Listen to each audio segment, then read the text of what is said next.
스마트 국방 김철환 교수와 얘기 나눕니다.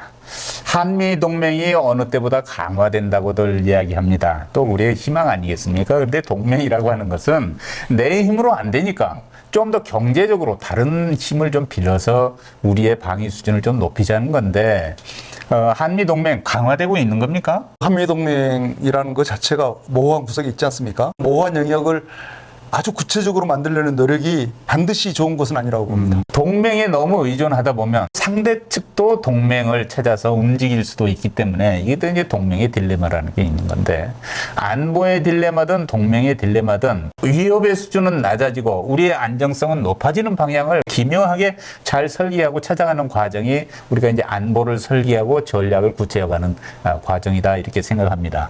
근데 오늘 오랫동안 우리가 미군들과 함께 이 땅에 같이 머무르고 있어요. 특별히 군복을 입고 사는 군인들은 그렇지 않습니까? 평소의 생활이 미군과 함께 사는 생활이에요. 실제 나의 병영 속에서 미군이 함께 있지 않은 환경에 노출돼 있다 하더라도 실제 무영의 세계에서는 늘 미군과 연계돼 있고 함께 사고를 하고 함께 움직입니다. 이게 이제 우리 국방의 현실인데, 주한 미군들 이거 보면은 우리하고는 좀 문화가 많이 다르죠. 미군 자체가 다른 거죠. 이제 한국에 주둔하는 미군들은 그나마 제가 알기로는 미국 정부가 해외에 파견한 많은 미군들이 있지 않습니까? 예. 독일이라든가 나토에 파견하기도 하고, 그렇죠. 일본에도 있고요. 그렇죠. 그런데 그나마 그 미군들을 가장 환영하고 그래도 우호적으로 생각해 주는 나라가 한국이라고 그럽니다. 저희들과 관계가 좋은 거라고 봐야죠. 네. 뭐 이렇게 미군 부대 앞에서 미군 철수하라는 얘기가 있긴 있지만 전 세계적으로 우리처럼 그래도 주둔하기가 용이한 나라는 없다. 70년대 한때 Yankee Go Home 하면서 반미 운동에 휩쓴 적이 있긴 있어요. 하지만 비교적 우리는 매우 친밀하게 미국을 대하고 있고, 지금도 그런 국민적 정서는 뭐 한 70%가 넘는 국민들이 미국을 굉장히 우호적으로 생각을 한다는 통계도 있잖아요. 실제로 그리고 미군들로부터 저희들이 실제 미국의 지원이 거의 미군의 지원과 비슷할 정도로, 그렇죠.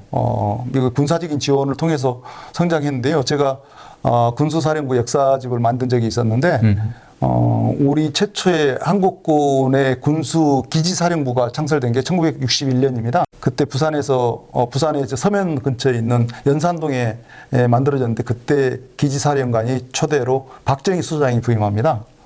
그런데 그때 이름이 군수사령부가 아니고 군수기지사령부였고, 그 안에 내용물들은 다 미군들 거였습니다. 군수의 본질적인 업무는 하는 게 아니고 기지를 제공해서 보관하고 분배하는 일만 했다는 뜻이네요. 그 분배 보관도 사실상 미군이 책임을 거의 지고 권한을 갖고, 저희들은 창고 관리하고, 창고에 예를 들면 창고에 지들이 못 다니게 한다거나 숫자 파악한다거나, 워낙 또 당시 도둑이 많아서 도둑에 대한 그 방지, 이런 역할들을 많이 했더라고요.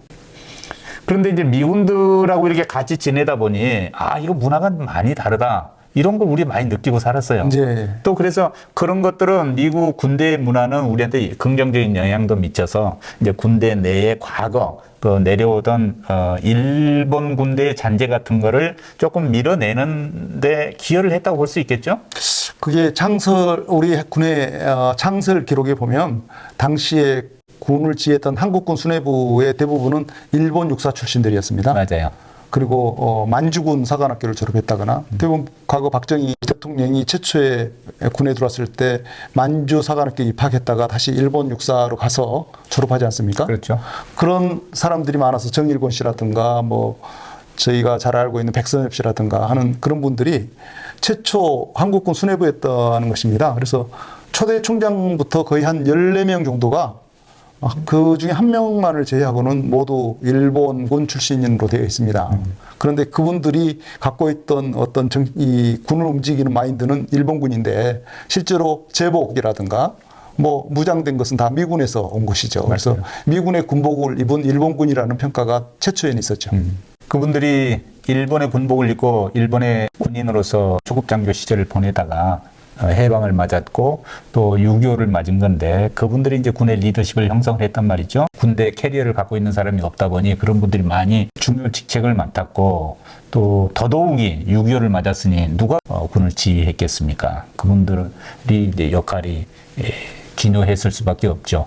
여하튼 한국 전쟁 이후에 우리는 이제 군 조직을 정비하고 군사력 수준도 높이고 자주국방의 기체 아래 이제 우리 능력을 키워갔단 말이죠. 그런 과정이 미군하고 좀 다른 측면도 많이 있어요. 사실 저희 군대가 이것 때문에 정통성 문제에도 많이 스스로 거론하기도 합니다. 저희들 군대의 창설의 원년이 강복군으로 해야 되는 거 아니냐. 그래서 뭐 육군사관학교에 그 과거 독립군에 헌신했던 분들 이렇게 흉상을 제작하는 일도 있었고 뭐 그런 노력들을 했죠. 내부적인 저는 고민의 결과라고 봅니다. 그것이 독립군을 때려잡는 데 앞장섰던 사람들을 우리가 선배로 모시고 사는 부끄러움도 있잖아요. 그러면 우리의 선배들은 도대체 선배들이 생각했던 것은 무엇인가? 그리고 우리는 무엇을 본받아야 되는가 하는 아주 궁극적으로 이게 정통성에 관련된 문제도 항상 저는 남아있다고 보고 그거는 다음 기회에 저는 좀 얘기를 했으면 좋겠고 이렇게 얘기하기 어려운 부분들이 얘기되어야 우리가 가닥을 좀 잡을 거라고 보는데 저는 한국군이 그런 면에서 좀 부족한 부분이 있다고 생각하고요. 주한미군과 관련돼서 생각할 때도 과거에 수 박사님도 그런 얘기 들으셨습니까? 그 세계에서 가장 우수한 병사들은 한국군이고 다음에 가장 우수한 참모진은 독일군 참모고 가장 우수한 장군은 미군들이다라는 그런 얘기를 하는데 들어보신 적 있으시죠? 네, 비슷한 얘기 많이 듣습니다. 저도 이제 저희 스스로 뭐 우리 병사들은 다 주로 최소한 고등학교를 졸업한 사람들이 그러니까요. 네. 그리고 대학을 가장 높죠. 대학을 졸업한 사람들이 또 네. 상당 부분 요즘에는 거의 다 대학 재학 중이거나 그러지 않습니까? 네. 과거에 그 주한미군에서 대대장을 했던 사람 중에 파월이라고 하는 사람이 있습니다. 그렇죠. 미국의 국무장관도 했었죠. 그러면 예. 그분이 합참의장 출신의 최초의 흑인 같은데요. 그분이 쓴 그 책에 보면 그분이 한국군 동두천에서 아마 근무를 한 것 같은데 그때 기록이 나오는데 그 몇 가지 에피소드 중에 하나가 그겁니다. 한국군 카투샤가 얼마나 우수했나를 얘기하면서 하나를 가르쳐주면 10개를 안다. 그래서 미군들과 비교할 수 없을 정도로 자기가 전 세계를 돌아다녔지만 이렇게 우수한 병사들을 본 적이 없다. 그래서 한국군 병사들은 하나를 가르쳐주면 10개를 알고 미군의 장교들보다 우수하다는 얘기를 합니다. 또 하나는 미군을 뭐 들여다보면 내가 비하하려고 해서가 아니라 학력 수준도 좀 낮고 또 사실 생계형 병사들이 많이 있는 상태에다가 일단 경험도 좀 적고 근데 우리는 일단 머리 좋은 사람들 그리고 학력 좋은 사람들 그나마 영어도 잘하는 사람들 뽑아서 그 카투사를 보냈으니 거기서 봤던 한국 병사는 얼마나 훌륭했겠어요. 하나를 가르쳐주면 그러니까 10개를 아는 병사들이 장교보다 나은 한국군 병사라고 했겠죠. 그리고 이제 그 파울이 하는 얘기 중에 하나가 이 한국군하고 훈련하는 것을 대대장이니까 볼 수 있지 않겠어요 가끔. 근데 아침 추운 겨울날 아침에 텐트를 치고 있는데 소대장 텐트 앞에서 병사가 뜨거운 물을 세수대야에 넣고 소대장한테 세수를 하라고 가져오는 그 현장을 보고 미군은 대장이 돼도 받을 수 없는 대접을 한국군 소대장이 받고 있었다라고 적어놓은 기록이 있었습니다. 지금 상상하기 좀 어렵지만 사실 지금 그러지 않겠죠? 예, 그런 게 없어졌지만 우리 이제 그 청년 때 소대장 가니까 정말로 그런 일이 있어요. 수박님 제가 그 생각난 김에 에피소드가 한 가지 더 있는데요. 예. 제가 특전사에서 5년간 근무를 했습니다. 그런데 한미 합동으로 과거에 팀 스피릿 훈련 하지 않습니까? 그때 저희 특전부대가 공중 침투하기 위해서 이제 미군과 합동으로 강화를 한단 말이에요. 그러면 미군은 미군 부대 이 수송기를 타고 저희는 그 당시에 이제 한국군 C-123 이런 비행기를 타고 뭐 하고 또 C-130도 있었어요. 근데 어느 날 한번 여단장이 강화를 하겠다는 겁니다. 그래서 저는 군생활 5년 동안 여단장이 강화를 하는 거 그때 처음 봤는데요. 그때 그 여단장께서 강화를 하겠다고 그래서 사람들이 깜짝 놀랐죠. 그래서 이제 비상이 걸렸습니다. 그래서 저희가 그 강화하는 그 지역에 본부대에서 투입됐습니다. 그래서 매트리스를 들고 여단장이 착륙하게 되는 그 지점 밑에 매트리스를 까는 거였습니다. 아하. 그래서 여단장님이 떨어지는 자리에 매트리스를 까는데 적 후방에 침투하기 때문에 완전 무장한 상태로 갑니다. 그래서 충격이 좀 있을 거예요. 완전 충격도 진짜. 있고 무거워요. 이제 한 25km 되나요? 그죠. 앞에 이 군장을 메고 뒤에 낙하산을 메고 앞에 예비산을 맵니다. 그래서 맞습니다. 걷기도 쉽지 않습니다.